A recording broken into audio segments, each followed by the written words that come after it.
Hi, this is Geary Yelton with Keyboard Magazine. I'm here with Morton Subotnick. He's going to show us around the rig that he used in his stage performance here at Moogfest. Just kind of a brief tour. This is the Buchla 200E, and the lights aren't on because the electricity's off and they moved us off. Otherwise, you see flashing lights everywhere. I don't know what you want I could do. You know, I have 3 double oscillators, so I have 6 oscillators and a bunch of stuff here. And the performance is a patch that doesn't change. I have a couple of different ways of changing it by moving things with the keyboard and so forth. This is the basic Buchla keyboard, which is not a keyboard but a interface. And the sounds that were being pulsed and accented and so forth were done by this over here. Different places on this, put it in different spaces, change the timbre. I know exactly where everything is, so I can actually play rhythms off of this while the pulses are going. I had oscillators that were, the tempo was changing, but also depending on the position of my finger on the key, I could make one of them half tempo, one faster, and so forth, so or all at one time. And plus, I could use one more hand. I always thought we should evolve with 3, but otherwise, why do we play read the newspaper and don't have a hand to drink coffee? So you know, it was an oversight. But I don't have 3 hands, so I couldn't do it. The MIDI things. This is to get me in particular key places. I want absolute pitch. And this interfaces with a 200E, so at those points I can get the pitches that I need. I could do it on one keyboard, but each one of these is associated with an oscillator, and that way, because I never know what I'm going to do for sure. So that way I know when I hit this one, I'm going to get a particular oscillator that I'm looking for, and this is controlling the. I have samples also. The samples come back into Ableton and get processed, and then come back out into the Buchla. This is the original of the file, so I could, anytime I want, I can play an original part of the file.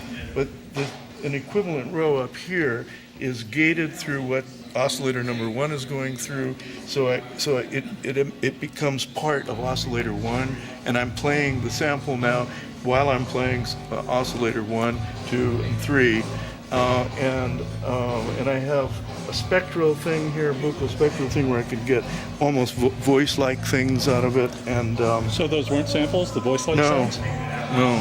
Very nice. There were some that went yeah. but the steady tones were not. They were coming out of this. Are you limiting your mix at all? Like just compressing it so it just doesn't get out of control? Right. Yeah. Because at I'm times doing that in Ableton. Oh, okay. Because it was great. Like you reached a level, and I thought it's going to explode, but you kept it. Yeah. No, I have. That's the benefit of being able to interface. So it goes into Ableton and back out, and I can use all that stuff in Ableton, but it's still Buchla. So you're just feeding the stereo mix? Well, it's actually quad. They didn't have quad. Oh. But if it was in quad, your hair would have been standing on it, because those sounds fly through the ear. They go.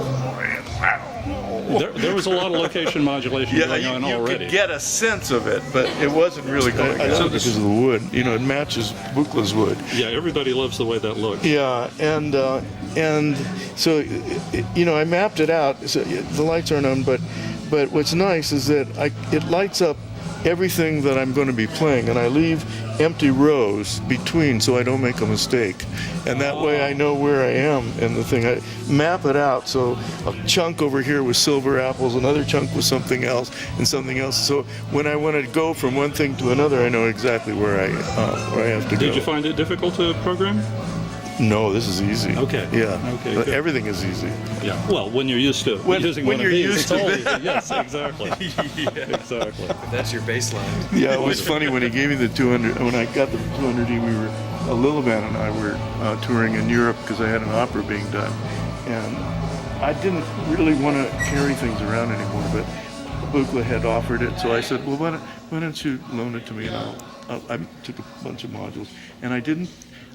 He told me what was happening. It's pretty much like the 200, and I hadn't touched an analog synthesizer in 15. What have you been 20 using for the last 15 Pardon? or 20? What have you been using for the last 15 or 20 years? I've been doing other things, the ghost Yeah. pieces and Yeah. things like that.